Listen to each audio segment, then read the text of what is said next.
السلام علیکم لسنرز، آئیے اس دل گداز کہانی کا دوسرا اور آخری حصہ سنتے ہیں، جس کا عنوان ہے گھر کا چراغ اور جس کے مصنف ہیں ایچ اقبال۔ تو آئیے شروع کرتے ہیں۔ دوسری طرف رفعت کو بھی شمعون اچھا لگا تھا۔ شمعون کسی نہ کسی بہانے روزانہ ہی بینک جانے لگا۔ اس طرح ان دونوں میں کسی حد تک بے تکلفی ہو گئی۔ وہ بے تکلفی زیادہ بھی ہو جاتی، لیکن دونوں ہی کو اس بات کا خیال رکھنا پڑا کہ بینک میں کام کرنے والے دوسرے لوگ کچھ بھانپ نہ جائیں۔ پھر ایک دن شمعون نے چپکے سے رفعت کو بینک کے اوقات کے بعد ایک ریسٹورانٹ میں چائے کی دعوت دے ڈالی، اور خوش ہوا کہ رفعت نے اس کی دعوت قبول کر لی تھی۔ پھر 2 4 دن کے وقفے سے ان کی ملاقاتوں کا سلسلہ جاری رہا۔ دونوں کے دلوں میں پرورش پانے والی محبت میں شدت آتی چلی گئی، لیکن اس کے ساتھ ہی رفعت کی تشویش اور پریشانی میں بھی بتدریج اضافہ ہوتا چلا گیا۔ رفعت کا تعلق ایک اوسط درجے کے گھرانے سے تھا، اسی لیے اسے بینک کی ملازمت بھی کرنا پڑی تھی۔ اس کا باپ جواد احمد کسی انشورنس کمپنی میں معمولی ملازم تھا۔ نہ جانے کیوں اس کے دل میں سرمایہ داروں کے خلاف شدید نفرت تھی، اور وہ ان لوگوں کو غریبوں کا خون چوسنے والا طبقہ کہا کرتا تھا۔ رفعت کی پریشانی کی وجہ بھی یہی تھی۔ اس کا خیال تھا کہ جواد احمد اس کی شادی ایک سرمایہ دار کے بیٹے سے کرنے پر ہرگز تیار نہیں ہوگا۔ اس نے اپنے اس خیال کا اظہار شمعون سے بھی کر دیا تھا۔ تھوڑی سی پریشانی شمعون کو بھی اپنے والد کی طرف سے تھی۔ اسے بھی یہ ڈر تھا کہ جہانداد خان ایک معمولی گھرانے کی لڑکی کو اپنی بہو بنانے کے لیے تیار نہیں ہوگا۔ خاصی شش و پنج کے بعد ان دونوں ہی نے یہ فیصلہ کیا کہ بعد میں جو کچھ بھی ہو وہ سول میرج کر کے ایک دوسرے کے شریک حیات تو بن جائیں۔ سول میرج کے بعد ان دونوں نے شب عروسی کے بجائے روز عروسی بنایا تھا۔ اس دن رفعت نے بینک سے چھٹی کر لی تھی، اور سول میرج کرنے کے بعد وہ 11 بجے سے شام کے 6 بجے تک ایک ہوٹل میں رہے تھے۔ رفعت 7 بجے اپنے گھر پہنچی تھی۔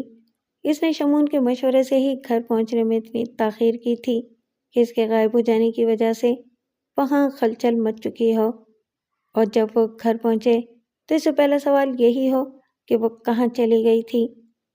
توقع کے مطابق یہ سوال ہوا، اور رفعت نے طے شدہ پروگرام کے مطابق جرأت سے کام لے کر اپنے والدین کو حقیقت سے آگاہ کر دیا۔ سول میرج سرٹیفکیٹ کی فوٹو اسٹیٹ بھی والدین کے سامنے رکھ دی، اور یہ بھی کہہ دیا کہ اس کا باپ جواد احمد اس کی شادی ایک سرمایہ دار کے بیٹے سے کرنے کے لیے ہرگز تیار نہیں ہوتا۔ اس لیے مجبوراً یہ قدم اٹھانا پڑا، کیونکہ وہ شمعون سے اتنی ہی محبت کرنے لگی تھی۔ توقع کے مطابق اس کا رد عمل بھی ہوا۔ رفعت نے بعد میں بتایا تھا کہ اس کے باپ نے غصے میں آ کر اسے کئی تھپڑ مارے تھے اور اسے ایک کمرے میں بند کر دیا تھا۔ شمعون کو اس بات کا اندیشہ بھی تھا۔ رفعت سے اس بارے میں بات بھی ہو گئی تھی، اور شمعون نے فیصلہ کر لیا تھا کہ ایسا ہونے کی صورت میں پہلے وہ خود جواد احمد سے بات کر کے اسے سمجھانے کی کوشش کرے گا، لیکن اس طرح بات نہیں بن سکی تو قانونی مدد حاصل کرے گا۔ اندیشہ یہ بھی تھا کہ رفعت سے اس کا موبائل فون چھین لیا جائے گا، اور وہ شمعون کو صورتحال سے آگاہ نہیں کر سکے گی۔ اسی لیے ایک اور موبائل فون خریدا گیا۔ وہ رفعت اپنے لباس میں چھپائے رہی تھی، اور اسی موبائل فون کے ذریعے اس نے شمعون کو حالات سے آگاہ کیا تھا۔ جواد احمد بے حد مشتعل تھا۔ شمعون نے اس سے ملاقات کی تو اس ملاقات کا کوئی مثبت نتیجہ نکلتا نظر نہیں آیا۔ جواد احمد نے اسے بھی برا بھلا کہا۔ رفعت کی ماں ٹھنڈے دل و دماغ کی عورت تھی، لیکن شوہر پرست ہونے کے باعث اس نے بھی جواد احمد کا ساتھ دیا۔ اس کے نتیجے میں شمعون کو ان دونوں سے کہنا پڑا کہ وہ لوگ اس کی بیوی کو قبضے بیجا میں رکھنے کے جرم کے مرتکب ہو رہے ہیں، اس لیے وہ اب بات پولیس سے رابطہ کر کے کرے گا۔ اس بات پر جواد احمد پہلے سے زیادہ مشتعل ہو گیا تھا، لیکن اس کی بیوی نے سمجھ لیا تھا کہ پولیس گھر پر آئی تو رسوائی بھی ہوگی، اور وہ اپنی بیٹی کو روکنے میں کامیاب بھی نہیں ہو سکیں گے۔ جواد احمد کی خواہش تھی کہ شمعون اس کی بیٹی کو فوراً طلاق دے دے، لیکن شمون ظاہر ہے کہ اس کے لیے تیار نہیں تھا۔ ایسی صورت میں بیوی کے سمجھانے بجھانے پر جواد احمد کو ٹھنڈا ہونا پڑا، لیکن وہ بس اسی حد تک ٹھنڈا پڑا کہ اس نے گرجنا برسنا بند کر دیا تھا۔ اس کے چہرے پر غصے کی علامات بدستور برقرار رہی تھیں۔ رفعت کی ماں نے شمون سے اس کے باپ کا فون نمبر مانگا تاکہ سارا معاملہ شمون کے بڑوں کے علم میں بھی آ جائے۔ شمون نے نمبر دے دیا۔ وہ ساری زندگی اپنے باپ سے یہ معاملہ چھپا بھی نہیں سکتا تھا، لہٰذا جس طرح رفعت نے ڈٹ کر حالات کا سامنا کیا تھا، اسی طرح اسے بھی مقابلہ کرنے کی ضرورت تھی۔ جہانداد خان کو فون جواد احمد نے کیا تھا۔ اس وقت اس کی رگ پھر بھڑک اٹھی اور اس نے جہانداد خان سے بڑے غصیلے لہجے میں کہا تھا کہ اس کے بیٹے نے اس کی بیٹی کو، رفعت کو، ڈرا دھمکا کر اس سے شادی کی ہے۔ فون پر یہ بات سنتے ہی جہانداد خان جواد احمد کے گھر دوڑا چلا آیا۔ جواد احمد کی رگ اس وقت بھی پھر بھڑکی۔ اس نے فون پر جہانداد خان سے جو کچھ کہا تھا وہی اس کے منہ پر بھی کہہ دیا۔ شمون سر جھکائے بیٹھا رہا۔ جب جہانداد نے اس سے پرسش کی تو اس نے صاف صاف کہہ دیا کہ یہ شادی کسی کے ڈرانے یا دھمکانے کا نتیجہ نہیں بلکہ فریقین کی خوشی سے ہوئی ہے، جس پر جہانداد نے جواد احمد سے کہا کہ رفعت کو سامنے لا کر اس سے بھی پوچھا جائے۔ اب یہ ان میاں بیوی کی مجبوری تھی کہ وہ رفعت کو اس کمرے سے نکال کر لائیں جہاں اسے قید کیا گیا تھا۔ وہ وہاں آتے ہی شمون سے لپٹ کر رونے لگی۔ اس کے گالوں پر تماچوں کے نشانات اس وقت بھی نظر آ رہے تھے۔ اس طرح کی بات پائے ثبوت کو پہنچ گئی کہ وہ شادی کسی بھی قسم کے جبر کا نتیجہ نہیں تھی۔ جس وقت رفعت شمون سے لپٹی ہوئی رو رہی تھی، اس وقت جواد احمد کی نظریں جھک گئی تھیں۔ وہ بس غصے میں اپنی مٹھیاں بھیجتا رہا تھا۔ جواد صاحب، جہانداد نے بڑے نرم لہجے میں بات شروع کی، دیکھیں جواد صاحب، جس طرح یہ شادی ہوئی ہے اس سے مجھے بھی خوشی تو نہیں ہوئی، لیکن زمانہ ہی کچھ ایسا آ گیا ہے۔ جوانی کے جذبات میں بہہ جانے والے بچے کچھ بھی کر سکتے ہیں۔ بڑوں کو اس صورتحال سے سمجھوتا کرنا ہی پڑتا ہے۔ جو کچھ ہو گیا اسے رد تو نہیں کیا جا سکتا۔ جواد احمد نے اس کے بعد خاموشی اختیار کر لی۔ رفعت کی ماں سے باتوں کا سلسلہ کچھ دیر تک جاری رہا، جس میں یہ بات طے پائی کہ ان دونوں کا شرعی نکاح بھی ہونا چاہیے۔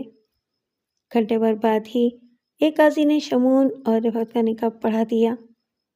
اب تم اس گھر میں کبھی قدم نہیں رکھو گی، جواد احمد نے بیٹی کو رخصت کرتے وقت کہا تھا۔ صرف ماں کچھ دیر تک رفعت کو لپٹا کر روتی رہی تھی۔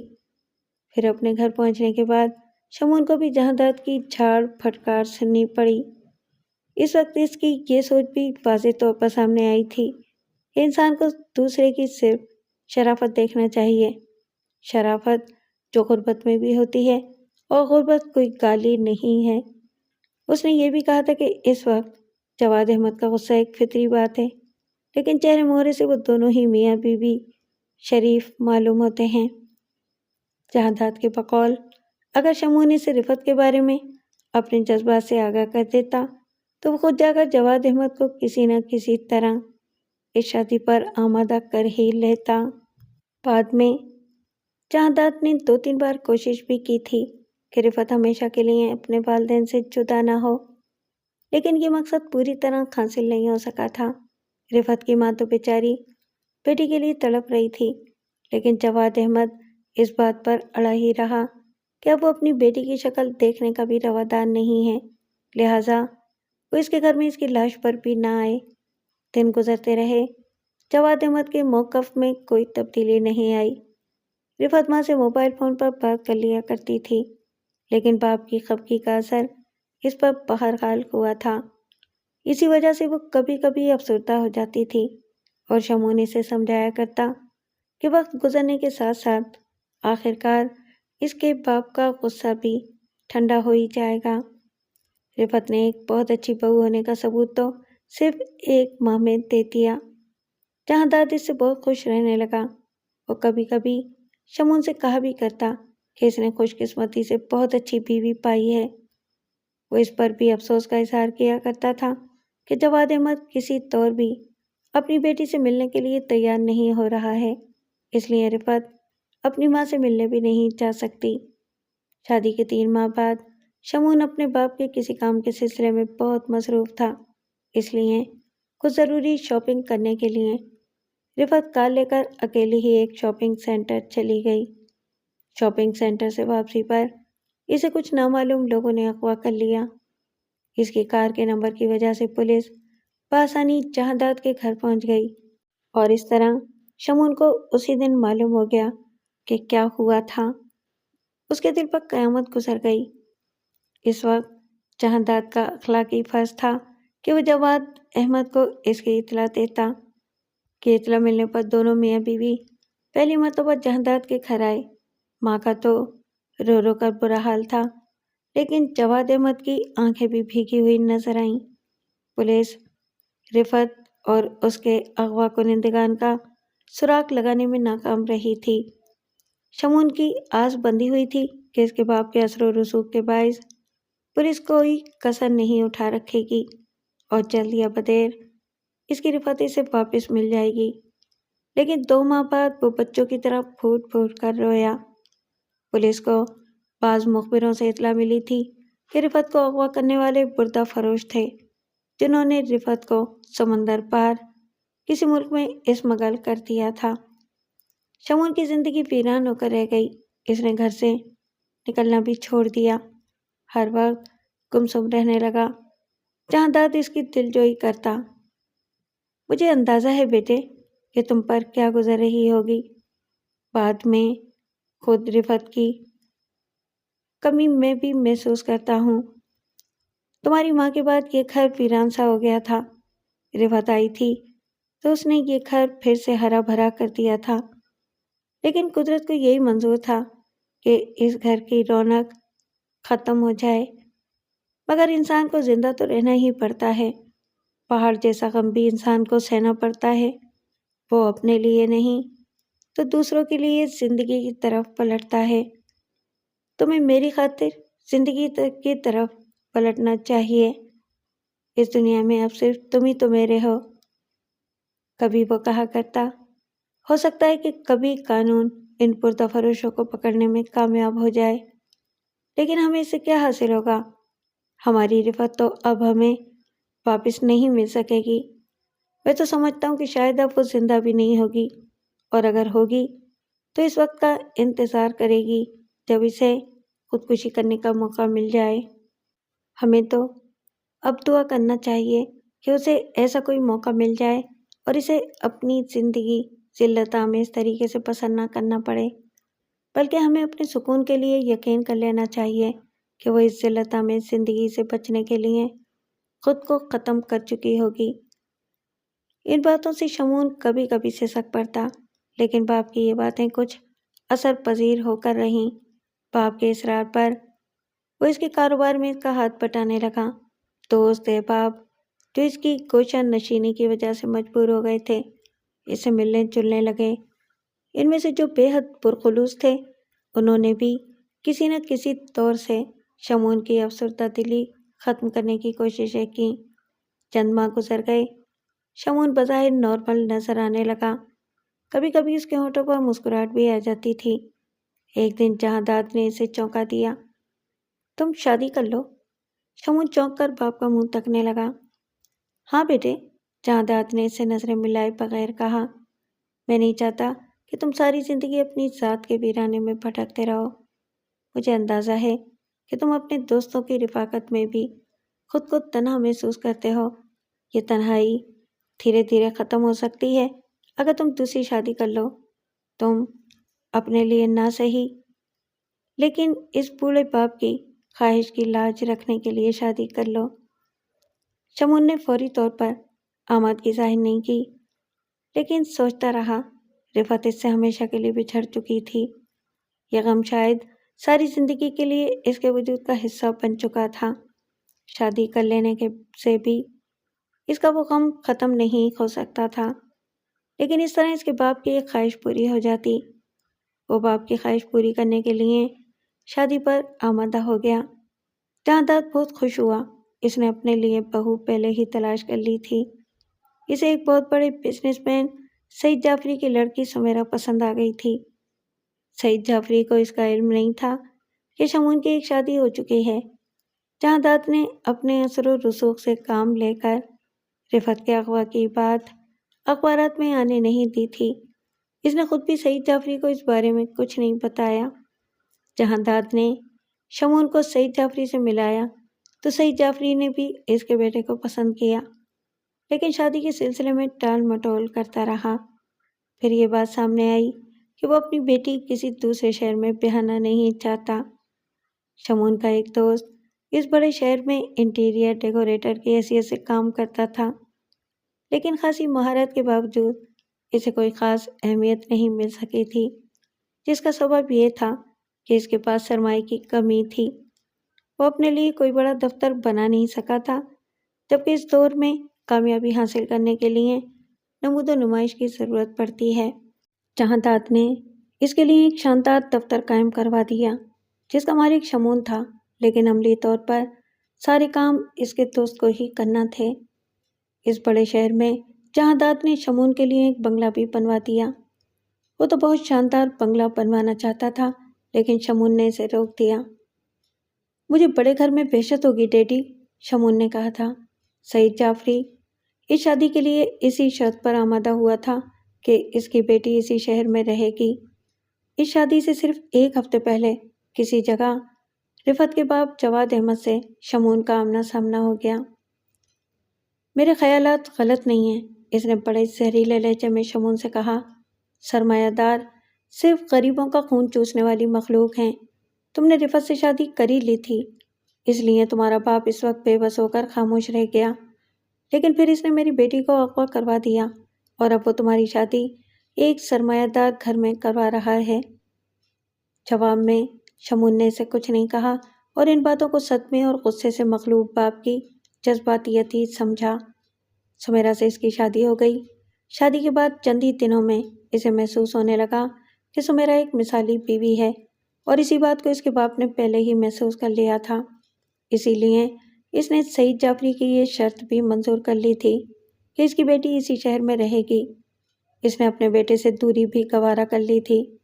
شادی کی ساری تقریبات بھی اسی شہر میں ہوئی تھیں تاکہ سعید جعفری کے کان میں کسی طرح بھنک بھی نہ پڑ سکے کہ شمون کی ایک شادی ہو چکی تھی۔ بعد میں بھی جہاں داد نے شمون کو تاکید کی تھی کہ وہ اس سے ملنے کے لیے اگر سمیرا کے ساتھ آئے تو ایک دن سے زیادہ کے لیے نہ آئے، تاکہ سمیرا کے کان میں بھی اس کی بھنک نہ پڑ سکے۔ سمیرا کیونکہ ایک مثالی بیوی ثابت ہوئی تھی، اس لیے شمون ہر طرح اس کا خیال رکھنے کی کوشش کیا کرتا۔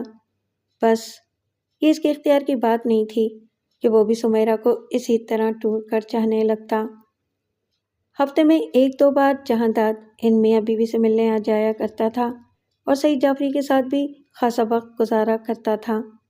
ایک رات شمون نے خواب میں رفعت کے باپ جواد احمد کو دیکھا۔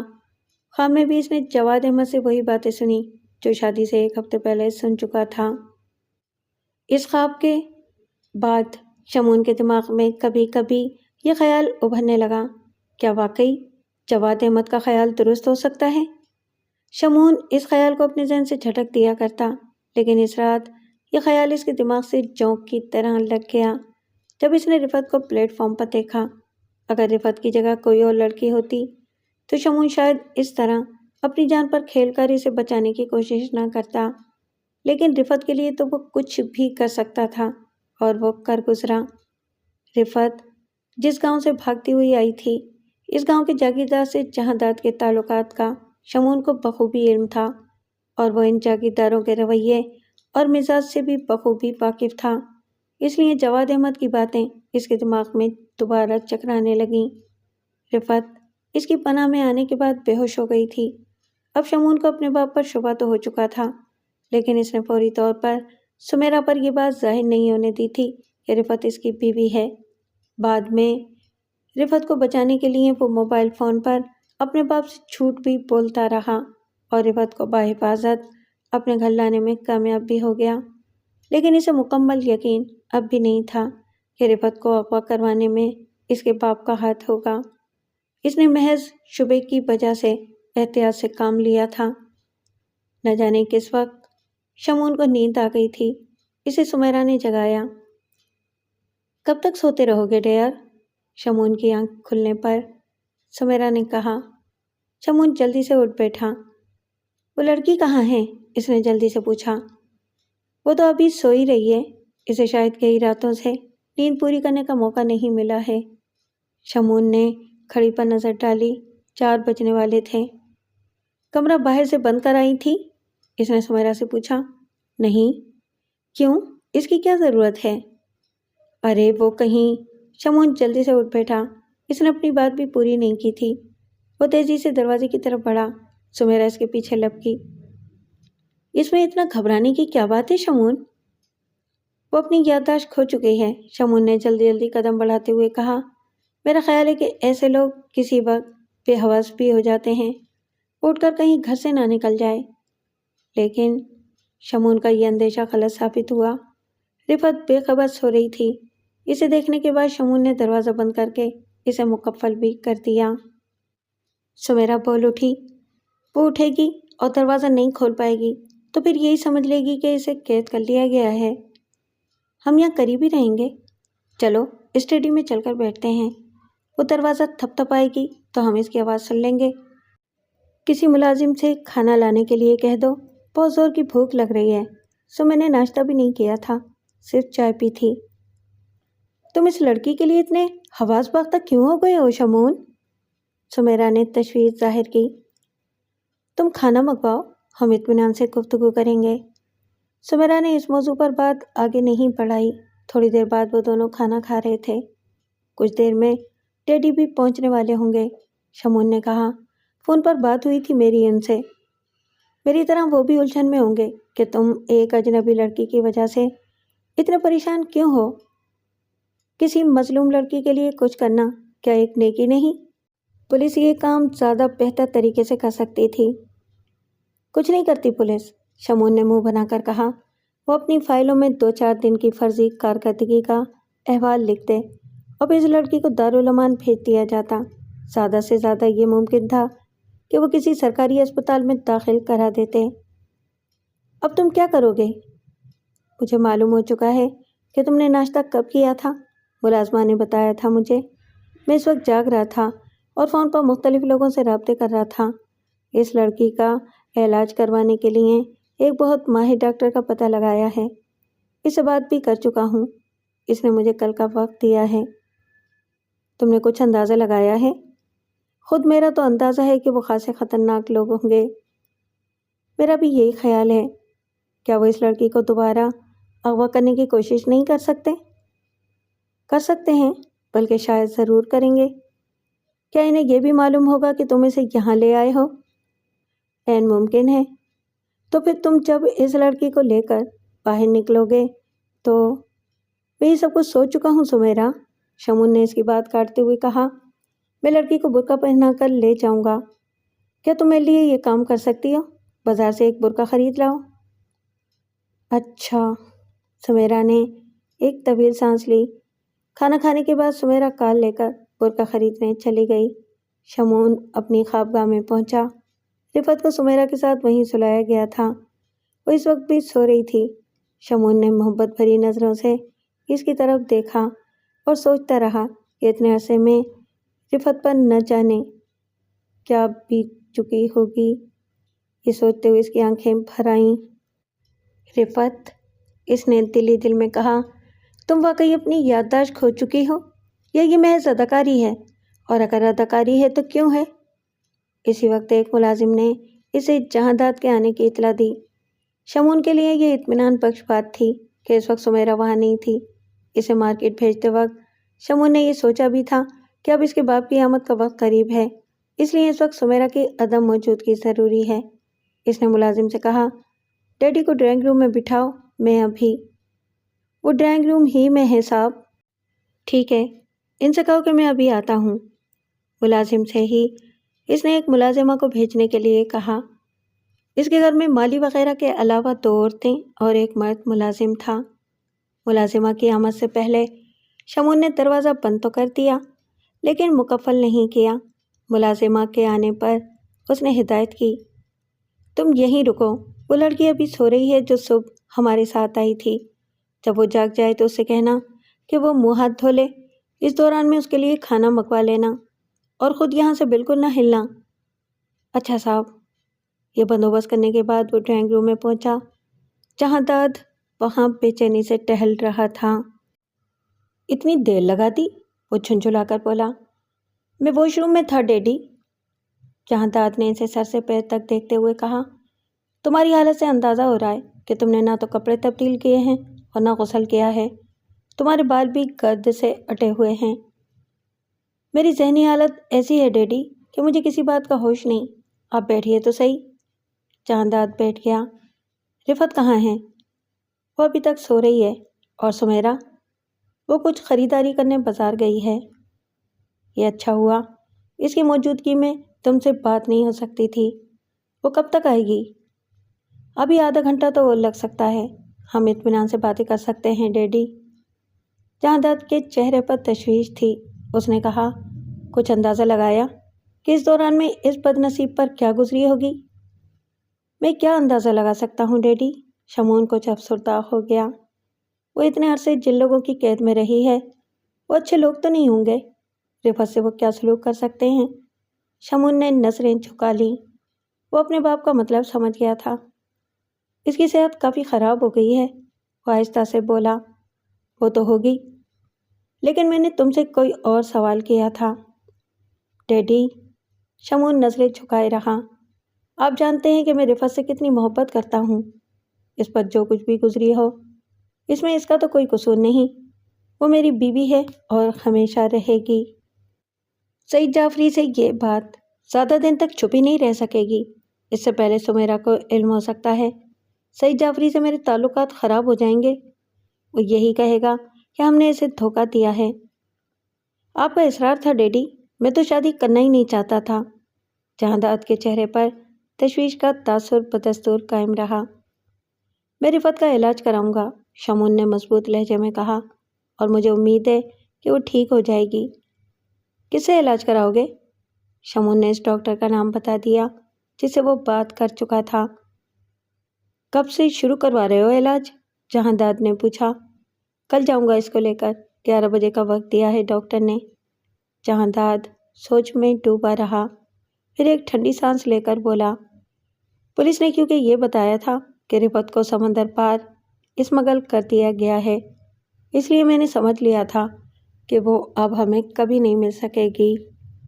اگر مجھے ذرا بھی خیال ہوتا کہ وہ ہمیں مل سکتی ہے تو میں سمیرا سے تمہاری شادی نہ کرواتا۔ شمعون چپ رہا۔